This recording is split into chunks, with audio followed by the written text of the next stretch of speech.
Uh, to breathe is to be alive. We breathe around 20,000 times a day, and we breathe around 10,000 liters of air per day. 21% of this is oxygen, so we breathe effectively 210 liters of oxygen per day. And in lifetime, we take roughly 500,000,000 breaths. And it is surprising to know that many of us pay no attention to the breath and perhaps don't know how to take proper breath. When I say it, I just mean a good majority of people who are living in the modern world just take a breath automatically and usually much shallower than it should be.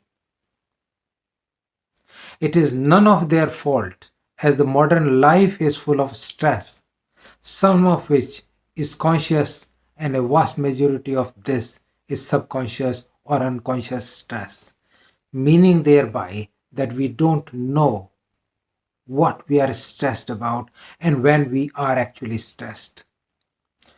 When we are stressed, we take much shallow breaths and our sympathetic system is much more active. We are ready for fight and flight response which happened in the ancient time, and we have higher level of adrenaline and cortisol which are beneficial for a short time but potentially harmful if it persists high for a long time. The deep diaphragmatic or belly breathing is more effective for oxygen exchange as well as is more relaxing to the mind and to the body. The purpose of breathing is to provide oxygen and to purify the blood, the purified mind and the organs and the lymphatic system, which is responsible for immunity. So, it's energizing the body, vitalizing the body, and improving the whole function of the body. So, shallow breathing is a sign of stress or depression. On the other hand, deep breathing refreshes the mind and the body. Prefrontal cortex, which is just above the nose, directly is stimulated by the deep breathing in Bhastrika and Anulom Vilom. The prefrontal cortex is like the controller of orchestra of different parts of the brain, and it is responsible for the reasoning, attention, planning, problem solving, personality expression, motivation, mood, etc.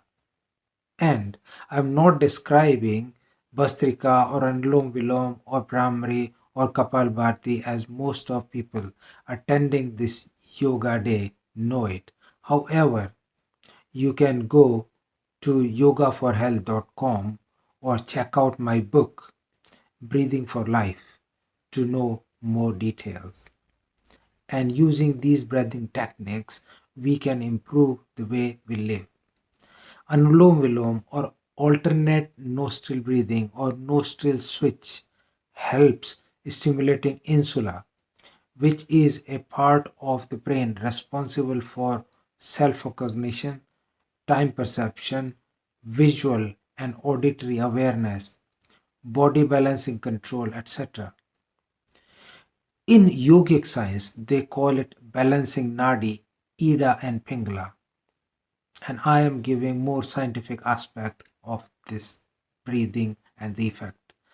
Brahmari, the resonating exhalation breathing control the sensory and auditory cortex and it helps the sensory processing. Kapalbhati stimulates the lymphatic tissue in the gut called galt and increases the immunity. This rapid inhalation exhalation has additional benefit of massaging internal organs, melting the omental fat in the tummy and increasing the body tolerance. If you keep your head straight up and breathe slow and deep,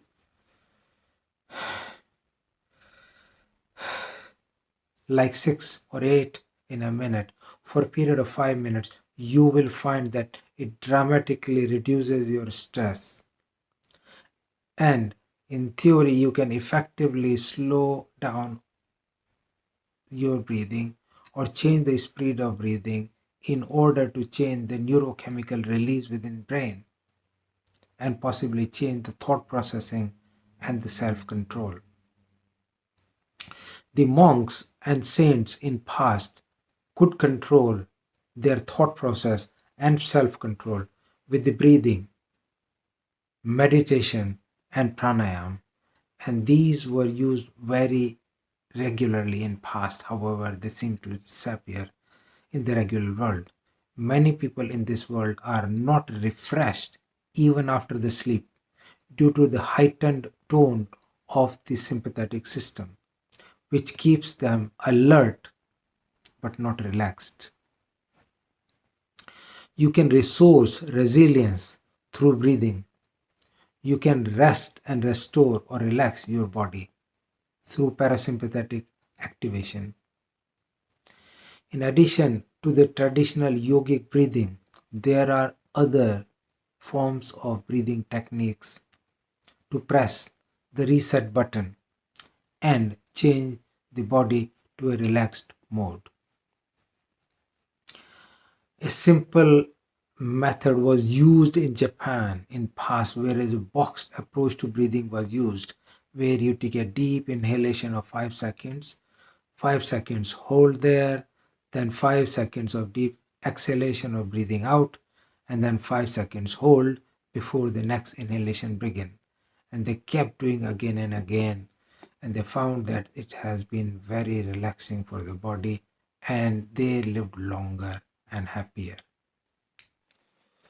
Another technique is used by Andy Weil and is 478 technique, where he suggests a whoosh breathing out followed by a deep breath counting to 4 followed by a hold of counting to 7 and then a forced breathing out in form of a whoosh to count over it.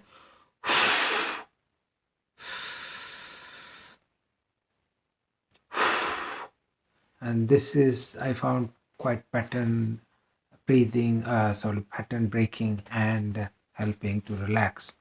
Hand on heart breathing technique is another soft, gentle way of connecting to inner area, and it helps releasing the oxytocin, which is similar to mother baby love, and it helps to soothe the mind and body. Doing it regularly at a time of distress is immensely beneficial. Now, breathing quotient is another important measure of effectivity of breathing. The breathing quotient is a ratio of energy production and the number of breaths. Now, slow breathing increases the effectivity and the energy production capacity up to 35%. And the breathing quotient is thus different from the respiratory quotient, which is ratio of the volume of CO2 released divided by volume of oxygen used. And therefore, with change in breathing, you can change the respiratory quotient, you can change the breathing quotient. Now, changing the habit from automatic breathing to conscious mindful breathing for at least 10 minutes a day results in change of mood, decreased stress, and improved feeling, as well as improved health, and that means physical, mental, emotional, and spiritual health. The scientists from Harvard Medical School showed very direct relationship between the breath rate, mood state of the autonomic nervous system, etc. And the slow deep breathing and some patterns of breathing can change sensory signals to the brain and up or down regulate the secretion of adrenaline and cortisol, change the muscle tension, change blood pressure, heart rate, sweat production, and change the reaction time, performance, as well as mental clarity. In conclusion, there is a scientific basis for pranayama or breathing exercises, so please use these to add life to your ears, live longer, happier, and healthier. Thank you.